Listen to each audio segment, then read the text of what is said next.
भारत भूमि पर एक ऐसे महान पुरुष ने जन्म लिया जिन्होंने समाज के दबे कुचले लोगों के लिए अपना जीवन समर्पित कर दिया। उनके आदर्शों पर चलकर हम भी बदलाव ला सकते हैं। उनका नाम था ज्योतिराव फुले। 11 अप्रैल 1847 को पुणे में जन्मे ज्योतिबा फुले बचपन से ही तेज, समझदार और न्यायप्रिय थे। मैं न्याय के लिए लड़ूंगा।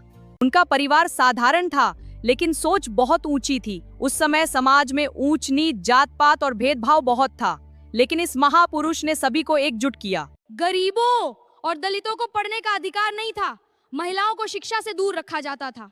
लेकिन अब हमें सबको शिक्षा देनी है, तभी हमारा देश तरक्की करेगा। एक दिन की बात है, ज्योतिबा एक ब्राह्मण मित्र की शादी में गए। वहाँ कुछ लोगों ने उनकी जाति पूछी और अपमानित कर दिया। तुम्हारी जाति क्या है? यहाँ से निकल जाओ, मैं ज्योतिबा हूँ। ये अपमान उनके दिल में आग बनकर जलने लगा। उन्होंने सोचा, अगर समाज बदलना है तो शिक्षा की मशाल जलानी होगी।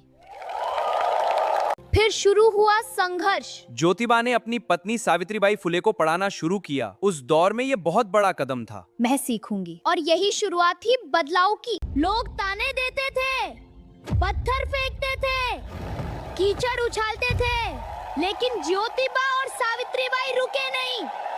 1848 में उन्होंने लड़कियों के लिए पहला स्कूल खोला। सोचिए, उस समय जब बेटियों को घर से निकलने नहीं दिया जाता था, तब उन्होंने शिक्षा का दीप जलाया।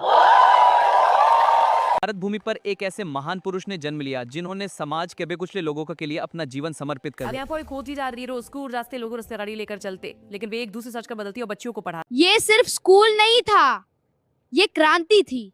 ज्योतिबा कहते थे, शिक्षा ही मुक्ति का रास्ता है। उन्होंने दलितों, पिछड़ों और गरीबों के लिए भी स्कूल खोले। फिर उन्होंने समाज से पूछा, क्यों इंसान इंसान से छोटा है?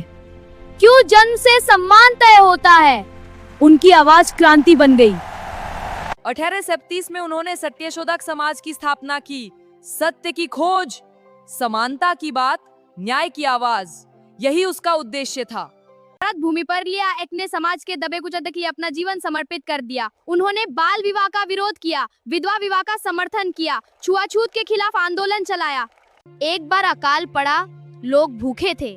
ज्योतिबा ने अन्नशाला खोली, भूखों को भोजन कराया। वे सिर्फ समाज सुधारक नहीं, मानवता के पुजारी थे। उन्होंने किसानों के दर्द को भी लिखा। उनकी पुस्तक गुलामगिरी ने समाज को झकझोर दिया। उन्होंने कहा, जो शोषण के खिलाफ नहीं बोलता, वह अन्याय को बढ़ाता है। उनकी सोच दूर तक पहुंची। गरीबों ने उनमें अपना मसीहा देखा, महिलाओं ने उनमें अपना रक्षक देखा, शोषितों ने उनमें अपना नेता देखा। ज्योतिबा फुले ने कहा, बेटी पढ़ेगी, समाज बढ़ेगा। उनकी सोच दूर तक पहुंची। गरीबों ने उनमें अपना मसीहा देखा, महिलाओं ने उनमें अपना रक्षक देखा, शोषितों ने उनमें अपना नेता देखा। ज्योतिबा फुले ने कहा, बेटी पढ़ेगी, समाज बढ़ेगा। भारत भूमि पर एक ऐसे महान पुरुष ने जन्म लिया जिन्होंने समाज के दबशा बोलिया अजिज लाती उसकी नींव उन्हीं महापुरुषों ने रखी। वह दिन आया जब ये महान सूरज अस्त हुआ, लेकिन विचार अमर हो गए। ज्योतिबा फुले चले गए, पर एक क्रांति छोड़ गए। आज उनकी जयंती पर हम याद करते हैं। वह लड़का जिसने अपमान को संघर्ष बनाया, वो पति जिसने पत्नी को पहला शिक्षक बनाया, वह समाज सुधारक जिसने अंधेरों में उजाला किया, वह महापुरुष जिसने दबे कुचलों को आवाज दी। सत सत नमन महात्मा ज्योतिबा फुले को। उनका संदेश आज भी गूंजता है। शिक्षित बनो, संगठित रहो, अन्याय के खिलाफ खड़े हो। आइए संकल्प लें, हम शिक्षा फैलाएंगे, भेदभाव मिटाएंगे, मानवता अपनाएंगे, मानवता अपनाएंगे। भारत भूमि पर एक ऐसे महान ने जन्मे लोगों ने फुटलियत कर दिया। महात्मा ज्योतिबा फुले अमर रहे। जय समानता, जय मानवता। भारत भूमि पर एक ऐसे महान पुरुष ने जन्म लिया जिन्होंने समाज के दबे कुचले लोगों के लिए अपना जीवन समर्पित कर दिया। वीडियो देखने में अच्छा लगे तो सब सब्सक्राइब कर लेना और लाइक कमेंट जरूर कर देना, शेयर कर देना। आप लोग से हाथ जोड़कर विनती है, वीडियो पूरा देखिए।